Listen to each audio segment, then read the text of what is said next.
Welcome to Wesley Impact once again. I'm Keith Garner. Even when you have the most satisfying of meals, it's not too long before you need to eat again. What do you say to what Jesus said when he said that he's the bread that feeds us forever?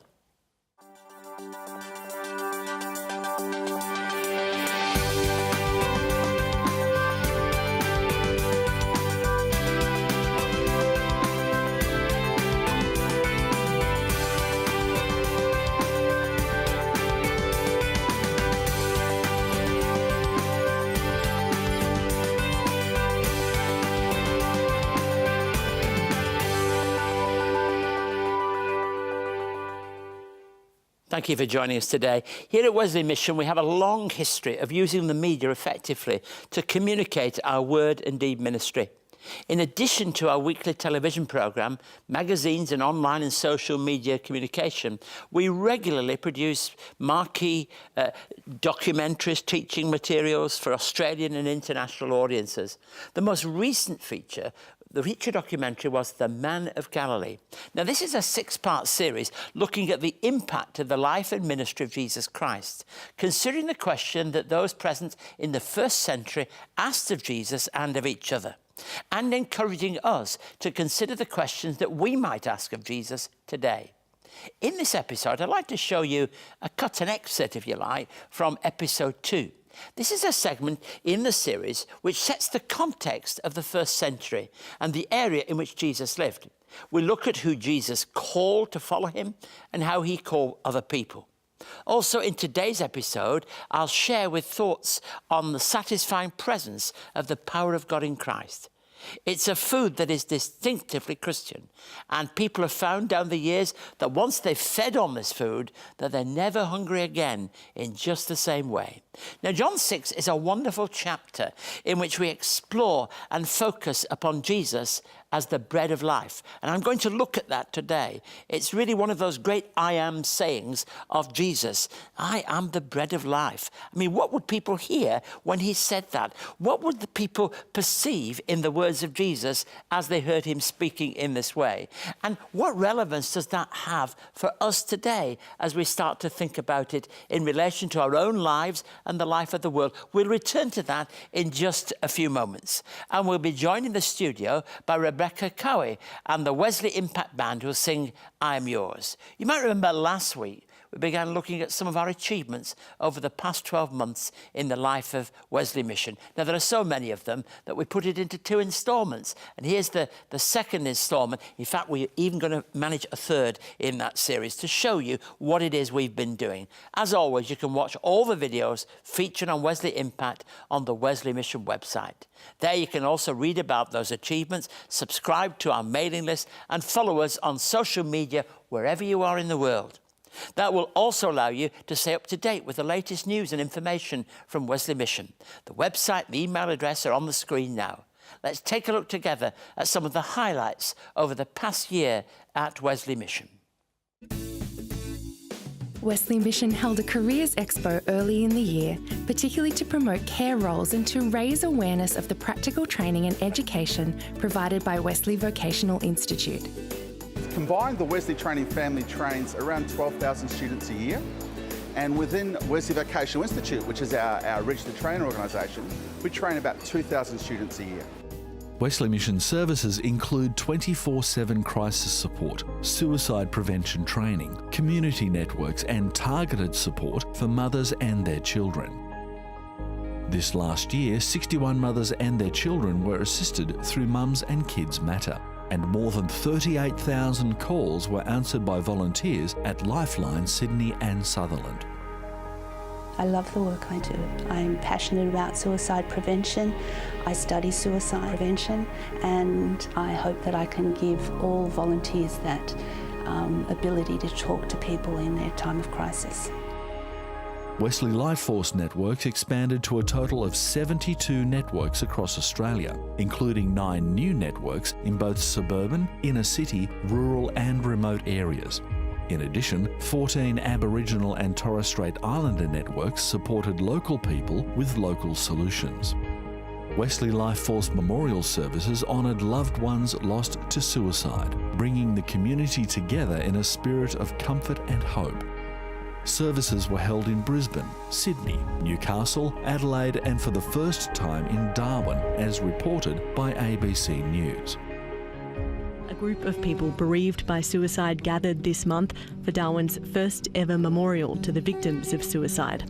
Like ceremonies for those who've died in other tragedies, the idea is to remember those no longer here and properly acknowledge what that means to those left behind. Wesley Mission has a long history of supporting vulnerable children, committed to providing a safe and secure environment for them to reach their full potential in life. In the last year, Wesley Delmar provided care to 801 children, and Wesley Take Charge of Your Life supported 53 young adults leaving care. My name's Tamara and I'm 20 years old. My life was all over the place, like up and down. I was living out of my car, living in friends' places. I was pretty much living day by day, not knowing where I was going to sleep at night. It will have a big impact on my future. Like, my future's already becoming brighter every day because of Wesley. If it wasn't because of them, I wouldn't have a house over my head right now. I probably wouldn't even be living where I am or be happy with the place and the person that I have become. So just want to say thank you to everyone. In the last financial year, more than 50,000 donations contributed more than $4.5 million to make the work of Wesley Mission possible. We want to thank those who donated or left a legacy, along with those who ran, zipped, or who joined in an event to support those most in need. If you would like to learn more about Wesley Mission, visit wesleymission.org.au. You can find help in our community services, connect with our church and congregations, discover a volunteer role that suits you, stay up to date on the latest news and information, donate to support our work, and help make a positive difference in your community. You can also connect with us on social media and subscribe to receive the latest news and information about Wesley Mission directly into your inbox. Visit wesleymission.org.au. So please don't hesitate to be in touch if you'd like to find out more of the all-embracing programmes and work of Wesley Mission, or if we can help you in any way. Our email address is on the website now and on the screen before you. I mentioned earlier today that we've recently released a documentary series filmed in the Holy Land looking at the impact of the life and ministry of Jesus Christ, called The Man of Galilee. I'd like to show you a short clip from the series looking at that excerpt from episode 2. In this section, we set the scene for the first century context and the place of the ministry of Jesus, and consider who he called to follow him, how he called people, and the significance of the calling. This short clip was filmed in Nazareth, Tiberias, and at various stops around the Sea of Galilee. Let's take a look together. Jesus was born in Bethlehem and raised here in Nazareth. During his formative years, there was an uprising of the people in Galilee against Roman rule. There was an extended period of relative peace during the time of Jesus' life in the client kingdom of Herod Antipas, under the rule of the Roman Emperor Caesar Augustus and their successors. The growth of Herod Antipas' influence throughout the region, which is identified as the Galilee, and the changing economic times impacted on the way people lived. The peaceful times brought with it economic expansion, and it was a time of change, which was challenging for some. By the time Jesus began his public life, there was a simmering discontent among the people. Jesus called people to be disciples, but he was not the only voice calling for followers. There were other people claiming to be Messiah. There were various groups in Jesus' day calling for people's allegiance. The Sadducees called for people to live according to the written laws of Moses. The Pharisees called for people to live according to their own particular interpretations. The Zealots stood against Roman rule and all that Rome represented, and the Essenes sought purity by withdrawing from mainstream society. Collectively, all this meant that there were political and religious tensions at the time when Jesus' mission took place. Political stability matters in any era when you try to examine what is happening in the community. At the time of Jesus himself, To a certain extent, there was economic prosperity. The client kingdom of Herod Antipas had certain things that meant that it didn't have major threats about it. And so there was a degree of stability. Economic development was beginning to take shape, and new cities were emerging through the investment in those cities and the building up of community. All along the Via Maris trade route, there was development and new cities emerging. That would impact places like Nazareth and nearby Cana. The two would be very distinctive communities at one time, but today, when you drive from one to the other, it could almost be the same city. Such has been the growth here. But the impact and influence to relatively small places of what was happening in nearby Tiberias and elsewhere would certainly have its impact upon the people living here, probably causing within the minds of some people and underneath the surface a degree of uncertainty. These were stable times, but changing times are coming. The development of cities like Tiberias put pressure on traditional village life and the social structures that were familiar to people in the first century. The farmers and village workers were accustomed to producing food and supplies that people needed for life, but the concentration of people in the new cities put demands on the farmers that many struggled to meet. Put simply, there was more demand than supply in first century Galilee, and the ruling elite increased pressure on the farmers and field workers to produce more to supply the cities. During the time of Jesus, the Sea of Galilee was a major centre of industry. Some 200 villages populated the shoreline of the sea, and as we've already discovered, had over 250 working fishing boats. It was a thriving economy, and the fishing industry was such a significant form of employment. In the first century, there was little separation between religion and the rest of community activities. The Jewish religion was part of everyday life and was reflected in the laws, customs, and traditions of the day. In any study of religion, we often talk about the context in which it expresses itself. Religious life at the time of Jesus also had its impact, and we have to place Jesus into that context. Very much in a Jewish context. It's not that everybody belonged to the same group. There were different groups from different regions, but there were three particular religious groups that you have to really take seriously. There are the Pharisees, and there are the Sadducees, who had different views about resurrection, for example. And there were the Zealots, those people that were emerging, that were feeling very strongly about nationalistic ideas. Jesus' teaching affirmed that it was right to do good on the Sabbath, and this would challenge some more rigorous teaching. Jesus taught that the law should be understood as an expression of God's love for people. He taught this to show honour where it was due. But who did he select? And where from? What is its significance? And who has been called over the years?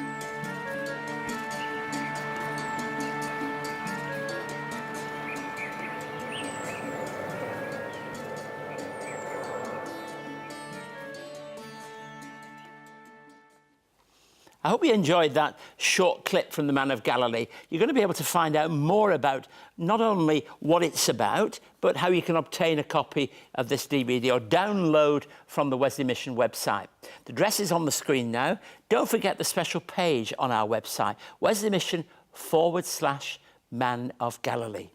Well, the making of that particular series was very challenging. We had a small team.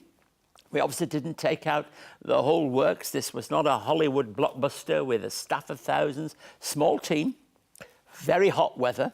Didn't I need that Aussie hat to be able to keep the sun out, because it was remarkably hot and fascinating to be in the Galilee. I'll show you another short clip from the series next week, so please do stay in touch with us here on Wesley Impact. Please welcome now Rebekah Cowie to sing I Am Yours with the Wesley Impact Band. Let's welcome her now and enjoy that song.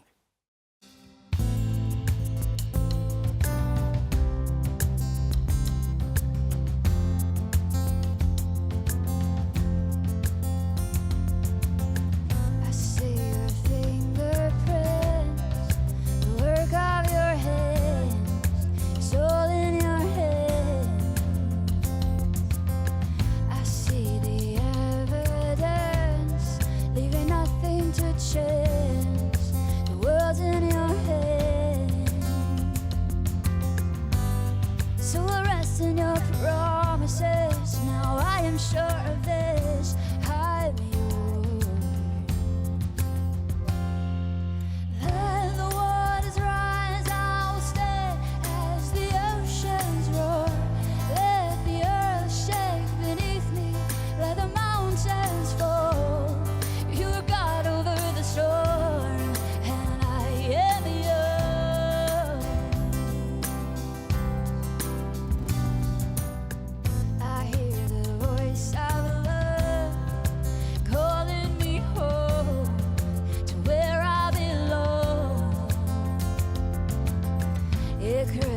So let the rain fall harder, harder. So take my everything, my flesh and blood. I lay me down on the altar, altar. I am forever covered in your love. So let the rain fall. Let the waters rise, I will stand as the oceans roar. Let the earth shake beneath me, let the mountains fall. You are God over the storm, and I am yours.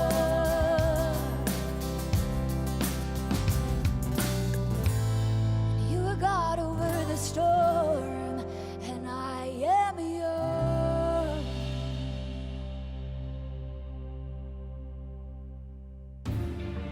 Experience the Galilee and the towns and cities where Jesus was raised and called his home.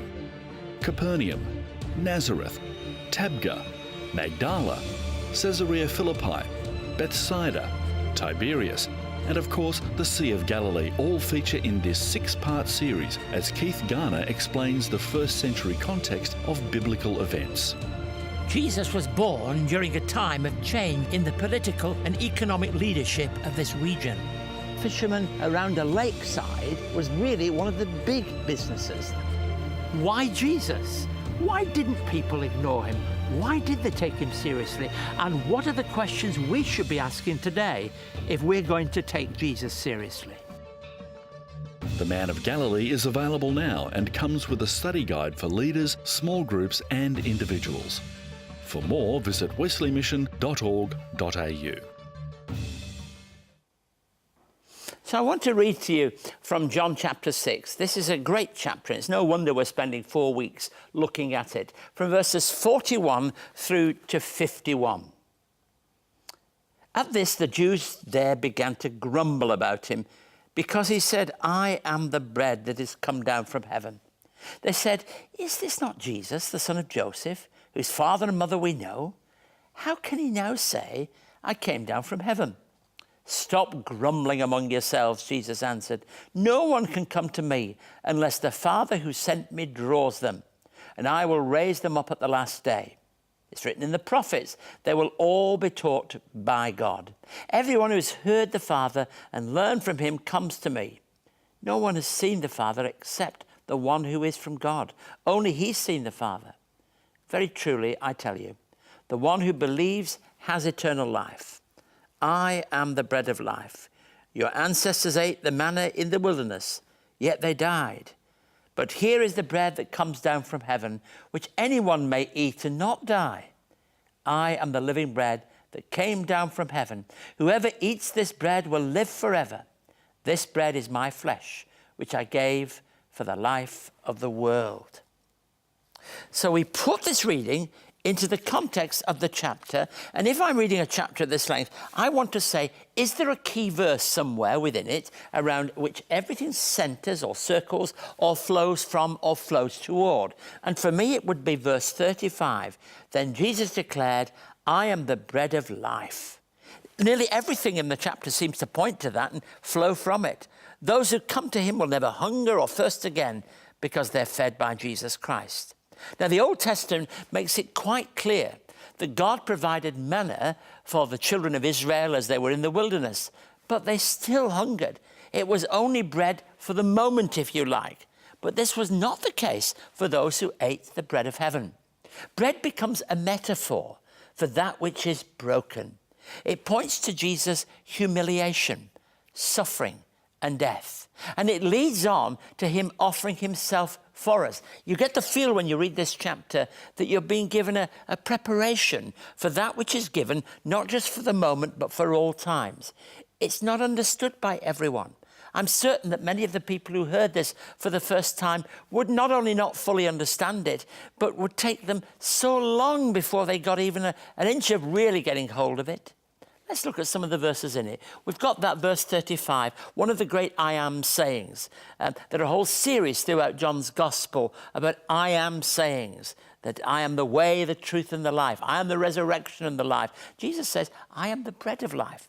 Jesus is truly satisfying, truly fulfilling. What he gives us will ultimately satisfy our lives. Now, that would be heard, but I don't think we can fully understand that it can cause division. That's what verse 41 in this passage says. At this, the Jews there began to grumble about him. He just talked about the fact that he would raise them up at the last time. They started grumbling about it because they realized that they were now beginning to talk about what perhaps resurrection, things that led beyond this life, and that caused all kinds of division. Verse 50 in this passage tells us this bread will point to eternal life. It tells us, let me read it.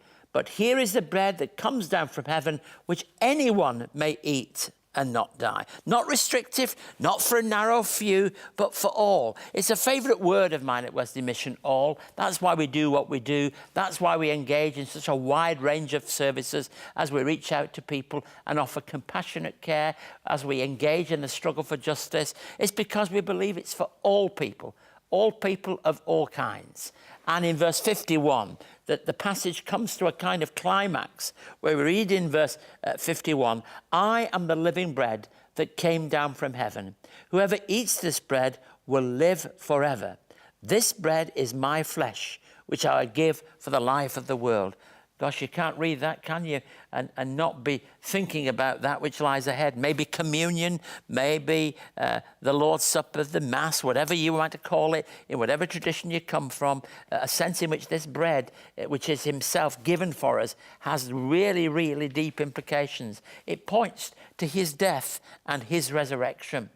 It's a great chapter, this. It's one of my favourite chapters in John's Gospel. It may be one of the great long chapters of John. Chapter 17 is also a very significant chapter here. C.S. Lewis once said something very, very important. He said this, no clever arrangement of bad eggs will make a good omelette. What he meant was, things have got to be right. If they're going to be good, they've got to be right. And our bread has to truly be the bread of life. And that's what Jesus Christ offers to me and offers to you. If you would like to contact Keith and find out more about today's program, write to us at Wesley Mission, Post Office Box A 5555, Sydney South 1235, or you can send us an email to impacttv@wesleymission.org.au.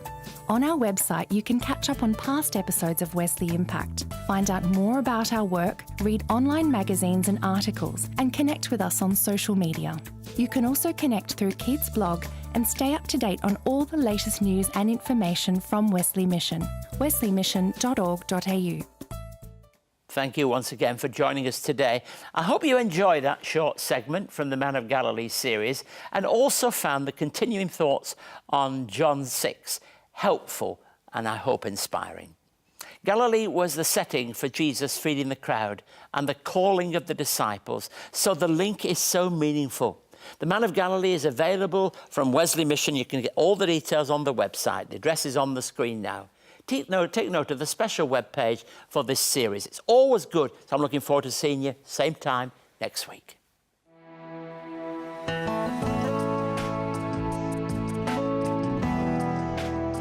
Wesley Mission walks alongside people of all ages struggling with homelessness, addictions, mental health issues and financial stress. To find out more, visit wesleymission.org.au.